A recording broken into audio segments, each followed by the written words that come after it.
the collection room. And what a nice dumping of rubbish prohibited sign. I remember a whole story about that. Yeah, that was a good one.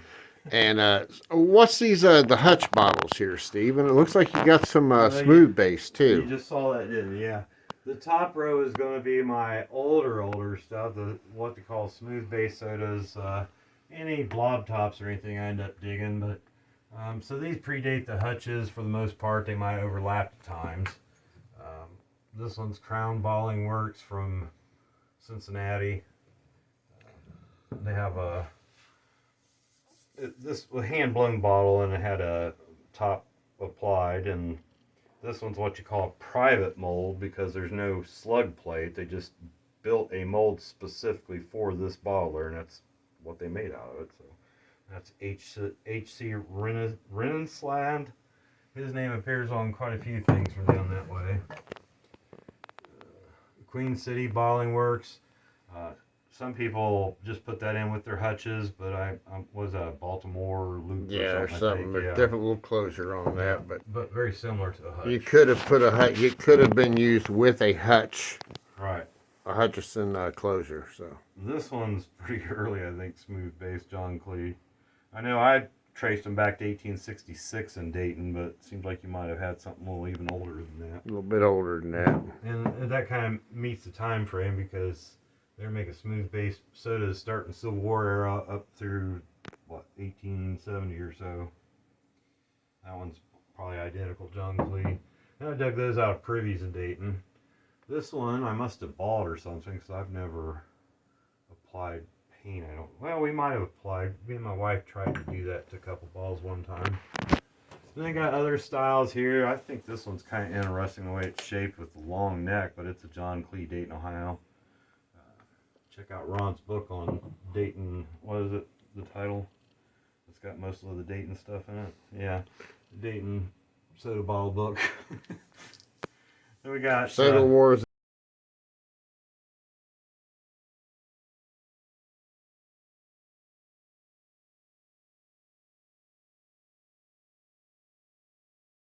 In the heartland. Yeah, I think that's it. Soda Wars in the heartland.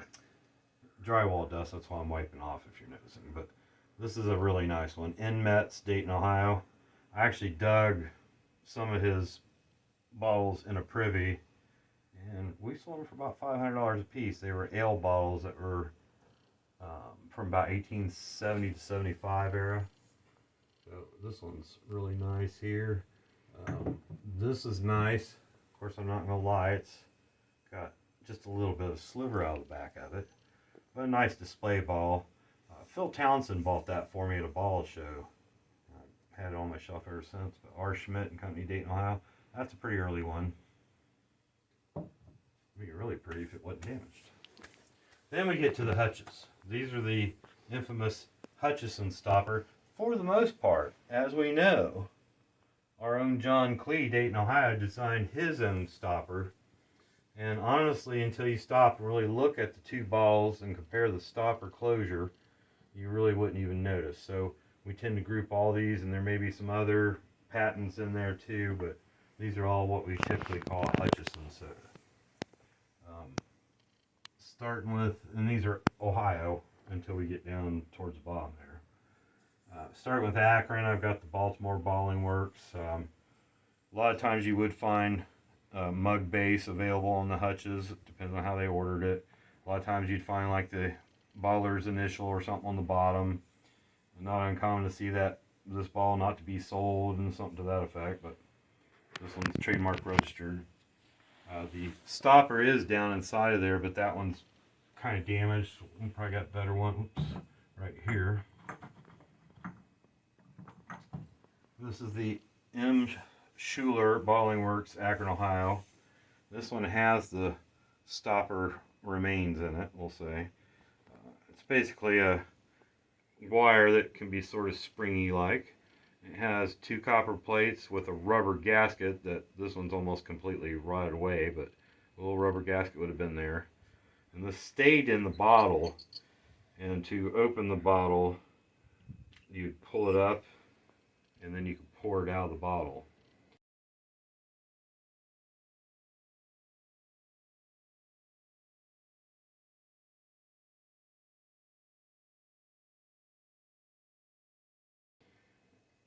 pushed it back. Is it, or was it the opposite? I forget. Push down. Push down, yeah. Push down to get the fluid out. That's right. Yeah, that makes sense. I see how it seats out. So push down to get the fluid out. They smacked them.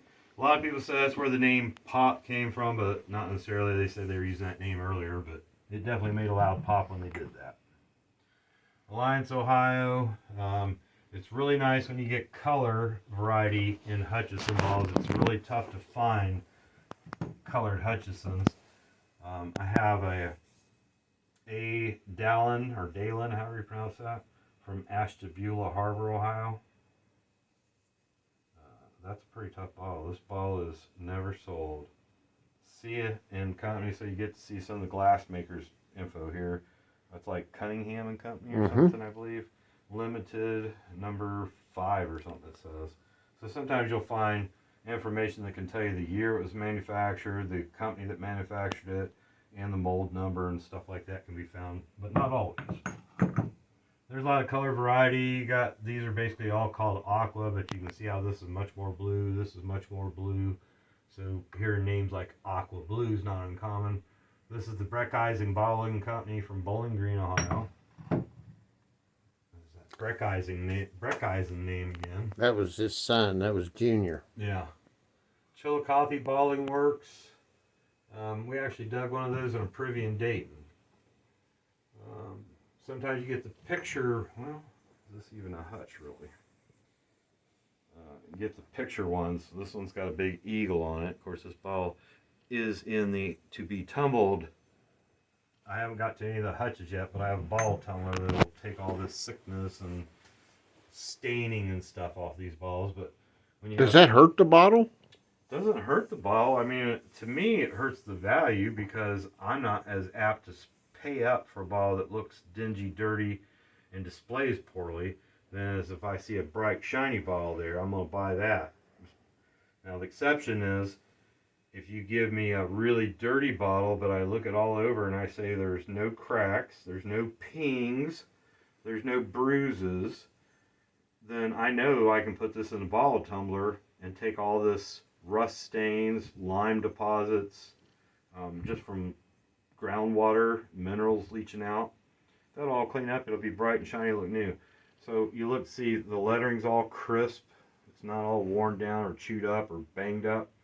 Perfect example. That bottle will look like $1 million when it's done. And with the elephant on it, beautiful bottle. So, get my stuff mixed up here. So I have been in alphabetical order by town and then by the baller's name. The Klee, once again, the John Klee family, his stopper was actually different. Yeah, I can kind of get it out here, but it's basically, to me, if you look at it, the wire is thinner, so I recognize that right away, and the shape of how it is there is different. But looking at it, it's a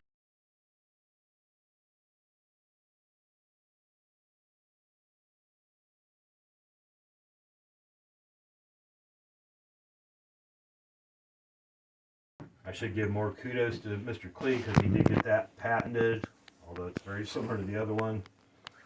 I got a lot of Dayton ones. I'm heavy on Dayton ones. I've dug more Dayton sodas or hutches than any other town because most of my digging from Dayton has been in Dayton.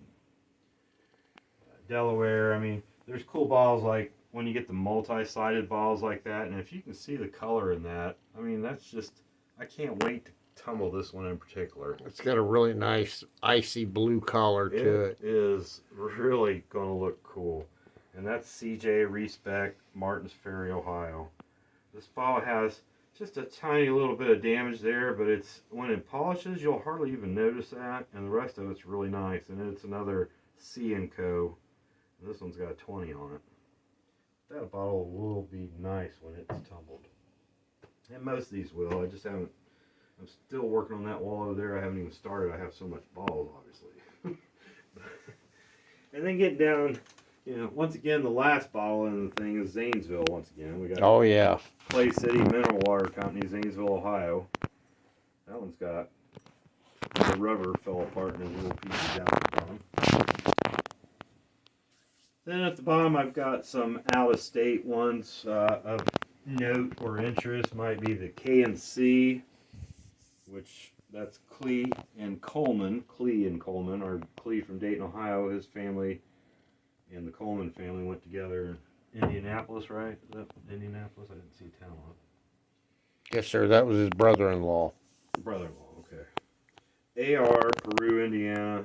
That's kind of a smaller Indiana town. So I like that one. And it was also the predecessor to the K&C. That's who John Klee bought that Indianapolis Bottling Works from. This one's from Millsboro, Kentucky, so I love this ball because it's where my mom and dad's down from, just right up the road from there. Excuse me. Excelsior Bottling Works, Millsboro, Kentucky. Millsboro has a lot of cool balls, including an early Pepsi, nice straight sides, just good place to dig or look for bottles. And this one is from not too far away from there, but in Virginia. Norton Ice and Bottling Company, Norton, Virginia. That's a pretty cool hutch too. I don't remember where I found that at. I like it. I only have one quart. They did make quarts in the Hutchinson bottle. It needs to be tumbled too, but I don't know if it'll even fit in my current bottle tumbling machine. J.F. Gearing, Youngstown, Ohio. Quart size, family size.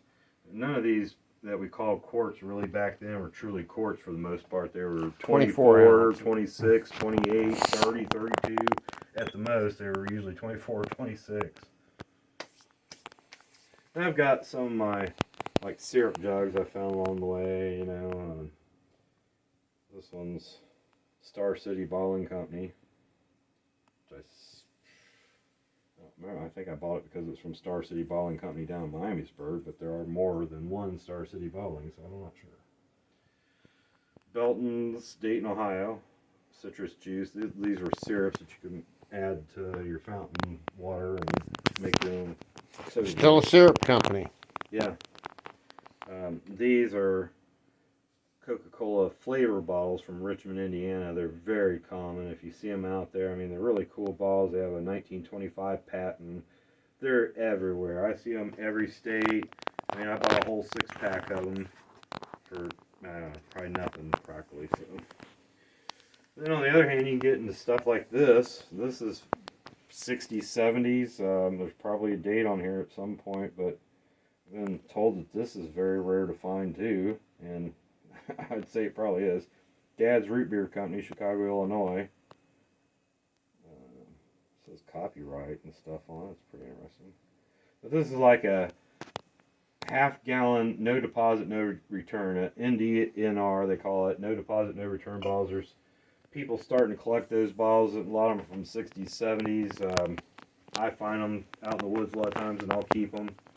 That's unusual to find it in Greene, I've been told, and I got a clear one too at Dad's. Oh gosh.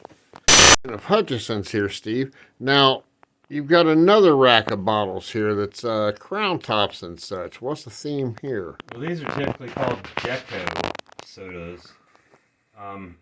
Yeah, you might say some of these really aren't deco, but to me, they're just soda balls that have a lot of different textures and patterns and geometrics and so forth on them. And there's also some stuff in here that just too tall to fit over there, so, you know, maybe you won't call them deco, but whatever. We've got, excuse me, the patented orange crush ball. They call this the crinkly style ball, or the no, they don't call it May-West, it's called the crinkly ball. This one says Schuster on the bottom. I don't remember now where, I think I looked it up before where it's from, but I don't remember. Big Guy from Akron, Ohio. It's got all this little modeling like texture all over the bottle. Then you get New Grapes. I mean, they still make New Grape today. This is a fairly rare bottle as well. This is a Pepsi Cola bottle from Athens, Ohio. And it's green. That's something you won't find every day, I'm telling you. When I saw it in the creek, I was like, that's amazing. And then I looked at the bottom and it actually had a town name on it, because these bottles typically are seen in clear, but never with a town name on them. So having green and a town name, it has an Owens, Illinois mark. There's a 3 to the left and a 9 to the right. And I believe that's 1939 if I remember right.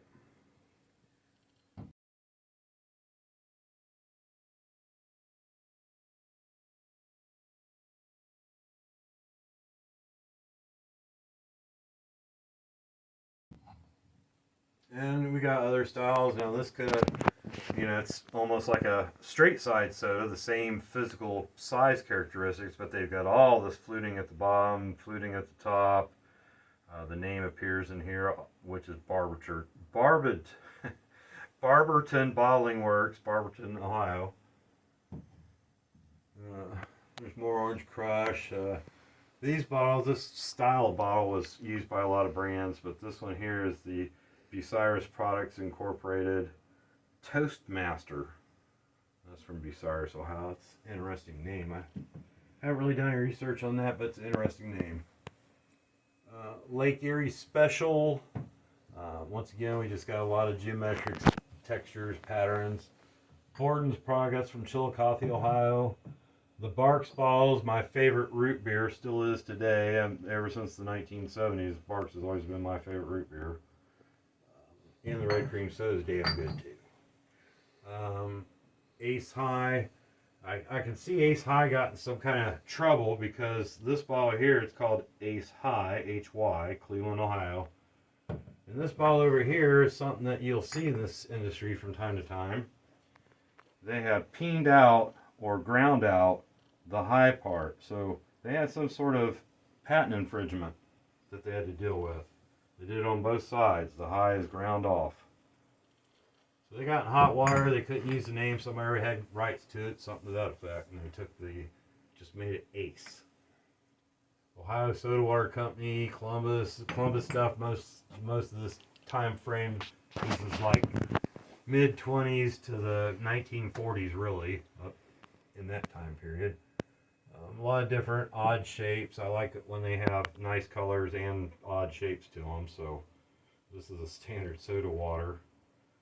And that's from Columbus, Ohio, but that's standard soda water. It's about all it says on it. Wyandotte, I like it when they have Indian names and stuff like that. It's interesting to me. Let's try and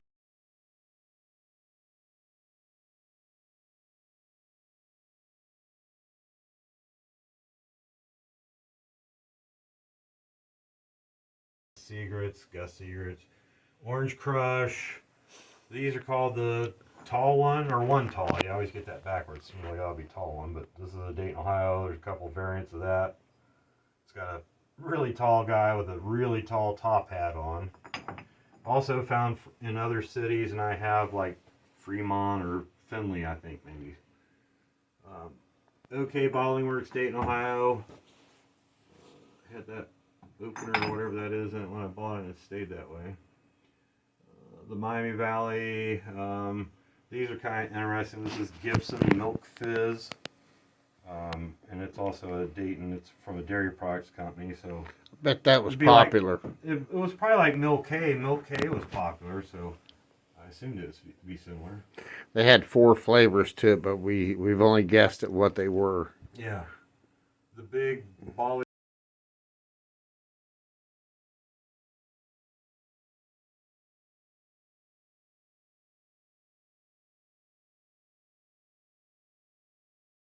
Works, Dayton, Ohio. So there's a lot of Dayton once again in here. Here's another one tall. This one's clear, and this is the one that's from Findlay, Ohio. Knee High was a super popular brand from the 30s up into the, well, I mean, I was still buying peach Knee High in the 70s, early 80s. So, and I still buy it occasionally when they bring it back retro style or whatever. But this is Chericola Bottling Company. This particular one's from Fostoria, Ohio. Most of them will say the home office, Columbus, Georgia, on them. So when you find them with a city name other than Columbus, Georgia on it, you've done pretty well. And I've got quite a few of them. Seems like there's more from Ohio than there are other states. See if there's anything in particular that stands out. Try It. These are from Kenmore, Ohio. Somehow I ended up with a bunch of those that come in aqua or clear, maybe other colors as well. Popular brand from Lima, isn't it? Swallows brand, isn't that Lima? Mm-hmm. Yeah. Swallows brand, you see a lot of different bottles from them. Popular brand. More Orange Crush. I'm real partial to Orange Crush. That was my favorite orange soda growing up and still is. We got some chocolate flavored sodas. We've got the a Jim Better Beverage. This is Jim Bottling Company from Wellston, Ohio. They're still bottling in Wellston, Ohio today. They make a product called Jim Cream Soda. It's a yellow cream soda. Um, Golden cream soda. yeah, it's very popular, and I recommend trying it sometime. They also bottle Ski brand soda, and Ski in the glass bottle is delicious. Here's the soda water bottle. This is the Chero Cola Company. When they were selling certain other flavors, they used these pyramids balls, I call them. They got the little raised pyramids like all over them. This one's from Zanesville, Ohio. It's the Chero Cola Bottling Company. And it says Clay City on the bottom. Zanesville did a lot of clay products. You get into some of the more interesting Orange Crush bottles. Fully embossed amber is pretty tough bottle. This one's got a chip off the bottom, but it's from Birmingham, Alabama. I've never seen another one, put it that way, and I found this in a creek. Orange Crush Bottling Company bottle. The special bottle protects the delicate fruit flavor and fresh taste.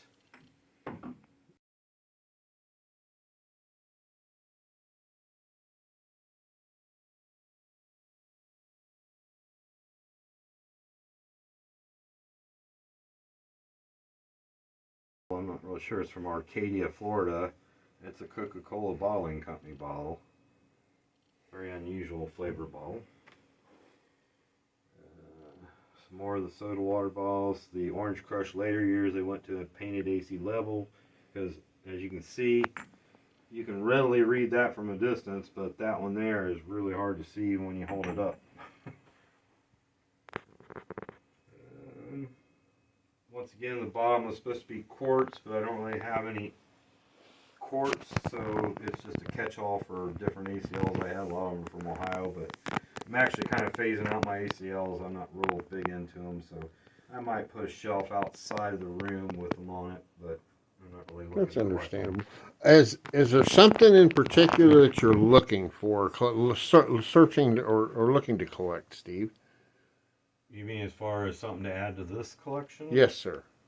Well, I'd love to have that Coca-Cola from Kenton, Ohio, but most likely I'll need to dig that myself because it might be a little pricey for me. There are some straight side Cokes. I'm trying to get all of them from Ohio. There's a Aqua Zanesville. It's the only, I guess, I couldn't remember earlier, but it's the Zanesville Aqua Coke that I need. And I don't think it's listed as rare, so just haven't come across for one. Other than that, I mean, I prefer to dig bottles or find them creek walking myself. So any kind of Cola Wars bottles make me happy, and Hutches and Smooth Base. Well, Steve, thanks for taking the time to let us video the collection today for our first part of the Soda Bottle Hunters of Ohio video series on bottle collectors in Ohio. Yeah, sounds good. I'd like to see more.